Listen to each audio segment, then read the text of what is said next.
ఎప్పుడు ఎక్కడికి వెళ్ళాలి అనేది పైన భగవంతుడు నిర్ణయిస్తాడు అనేది ఎంతవరకు నిజమని మీరు నమ్ముతారు? నేనైతే 100% నమ్ముతా.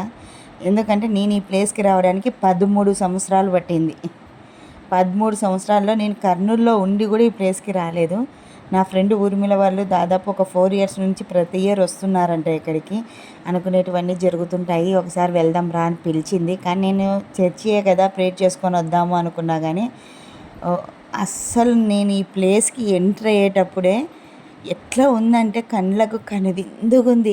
అస్సలు నేను ఒక చర్చిలోకి అడుగు పెడుతున్నానని అన్న ఫీలింగ్ ఎలా కలిగిందంటే నాకి, అసలు ఆ వాతావరణం చూస్తున్నంత సేపు కూడా జీసస్ ముఖద్వారము, ఆయన ఉన్న సన్నిధి ఇంత అందంగా ఉంటుందేమో పైలోకంలో పరలోకంలో అన్నంత అందంగా కనిపించింది నాకు. సో అక్కడ ప్లేసెస్ మొత్తం చాలా చాలా సంతోషాన్ని, పీస్ఫుల్గా ఉంది. బాధను 2 నిమిషాలు మర్చిపోయినాను. నా బాధ మొత్తం దేవునితో చెప్పుకున్నాను.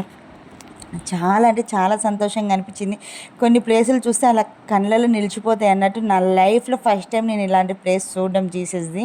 సో అక్కడ అంతా ఆయనకి శిక్షలు వేసినవి, ఎవరెవరితో మాట్లాడింది తను జీసస్, ఆ ప్లేస్ ఆయనను ఎలా సిలువ వేసినారు, అక్కడ ఆయన పుట్టినప్పుడు ఎంతమంది వచ్చినారు, ఎలా ఉంటుంది ఆ ప్లేసు, అసలు ఆ కొండల మధ్య ఆయన సిలువ, అసలు పైన అబ్బా! ఇంక నేను చెప్తుంటేనే చూడండి నాకు మాటలు ఎంత ఆనందం వస్తుందో కదా. చాలా అంటే చాలా పీస్ఫుల్గా ఉంది. ఎంట్రన్స్లోనే దేవదూతలతోటి ఉందన్నమాట. అటు ఇటు దేవదూతలు ఉంటాయి. మనకు వస్తున్నప్పుడే స్వాగతం చెప్తూ ఉన్నట్టు అనిపించేసింది. ఒక్కసారిగా అవన్నీ చూసేసరికి నైట్ టైం వెళ్ళాము. చాలా బాగా అనిపించింది వ్యూ. సరే నెక్స్ట్ నాకు 3 డేస్లో నా బర్త్డే కూడా ఉంది కదా. సో అప్పుడు నేను ఖచ్చితంగా మార్నింగ్ టైం వెళ్ళి స్పెండ్ చేసి లంచ్ ప్రిపేర్ చేసుకొని వెళ్ళి హ్యాపీగా పీస్ఫుల్గా కూర్చొని తిని సంతోషంగా రావాలని అనుకుంటున్నాను నేనైతే. సో అంత బాగా నచ్చింది. నేను కూడా ప్రతి ఇయర్ ఇక్కడికి వెళ్ళాలని డిసైడ్ అయిపోయినాను. చెప్పేసి వచ్చేసిన జీసస్కి, నేను కూడా వచ్చేస్తాను యేసయ్య నీ సన్నిధానానికి, ప్రతి ఇయర్ నా బర్త్డే సెలబ్రేషన్స్ ఇక్కడే చేసుకుంటాననేసి.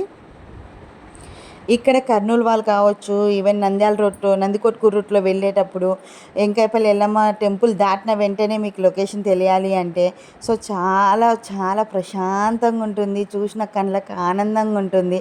ఎవరైనా సరే ఆ దారిలో వెళ్ళే వాళ్ళు ఉంటే మాత్రం ఖచ్చితంగా విజిట్ చేయండి, చూడండి. ఇందులో తల్లి కొడుకు కనపడుతున్నారు కదా, వాళ్ళిద్దరిది బర్త్డే ఈరోజు, ఒకటే రోజు బర్త్డే. వాళ్ళు ప్రతి ఇయర్ ఇక్కడికి వస్తారు. వాళ్ళు అక్కడ ఉన్న వాళ్ళ బంధువులు రిలేటివ్స్తో వచ్చినారు. ఎంత ఆనందంగా ఉన్నారు అంటే హ్యాపీ అనిపిస్తుంది కదా, తల్లి కొడుకుది ఒక బర్త్డే ఒకే రోజు వచ్చిందంటే. సో వాళ్ళు నాకు ఒక ఫ్యామిలీ మెంబర్స్ లాగా, ప్రతి ఫంక్షన్కి నాకు అటెండ్ అవుతుంది. తను పిలిచింది, సర్ప్రైజ్గా వద్దాం అనుకున్నా. సరే ఎందుకు ఊరికే సర్ప్రైజ్లు ఎందుకులే, వెళ్ళాము, వస్తా అని చెప్పేసి చెప్పిన. ఫస్ట్ రానని చెప్పిన, తర్వాత వస్తా అని చెప్పిన.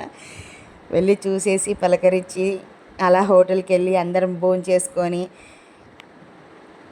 తన కళ్ళల్లో కొంచెం బాధ కొంచెం ఆనందం, ఎక్కువ బాధనే కనిపించింది. తన హస్బెండ్ తన బర్త్డే చాలా గ్రాండ్గా సెలబ్రేషన్ చేసినాడు.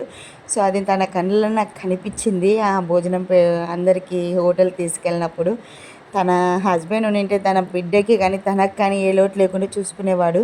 అది ఎప్పటికైనా ఆడదానికి వెళ్తే అది చెప్పుకున్నా తీరని బాధ. కానీ తన కొడుకు తన పక్కన ఉన్నంత వరకు తన ఆనందంగానే ఉండాలని హార్ట్ఫుల్గా దేవుణ్ణి ప్రేర్ చేసుకుంటాను. ఈ ప్లేస్ ఎంత బాగుంది కదా, చాలా ఆనందంగా ఉన్నబ్బా. నేనైతే అస్సలు మార్నింగ్ లేవగానే ఫస్ట్ ఈ ఫుల్ వీడియో పోస్ట్ చేయాలి, ఏదేమైనా సరే ఎడిట్ చేయడానికి కూడా నాకు పెద్దగా రాదు కూడా. సో నేను ట్రై చేస్తూనే ఉన్నాను ఎడిట్ చేయడానికి, నా వంతు ప్రయత్నం చేస్తాను. సో ఇక్కడ వచ్చి ప్రేర్ చేసుకున్నాము. అక్కడ కొన్ని ఫొటోస్ తీసుకున్న సీనరీస్ కూడా నేను ప్రేర్ చేసుకున్న 2 నిమిషాలైనా సరే మనసుకు ప్రశాంతంగా ఉంది. మీకోసం, మీ ఫ్యామిలీస్ కోసం, అందరి కోసం మేము ప్రేర్ చేస్తాము. అలాగే మా ఫ్యామిలీ కోసం మీరు అందరు ప్రేయర్ రిక్వెస్ట్లో ఉంచండి. మా ఫ్యామిలీ కోసం ప్రేయర్ చేయండి ప్రతి ఒక్కరు.